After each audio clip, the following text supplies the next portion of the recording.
Isinusulong ng ilang grupo ang tambalang VP Sara Duterte at Chavit Singson sa 2028 elections. Sa press con ng Sara Chavit 2028 nationwide movement, aabot daw sa 10 milyong miyembro ang nagsusulong ng tandem. Una nang inanunsyo ni VP Sara na tatakbo siyang Pangulo sa 2028. Ipinaliwanag naman ng grupo kung bakit si Singson ang kwalipikadong katandem ni VP Sara.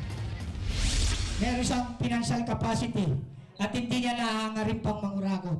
Nakakatakot po mag-alal ng pangalawang Pangulo kapag kurakot din.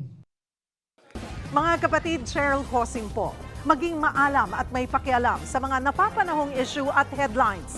Mag-follow at mag-subscribe na sa social media pages ng News 5.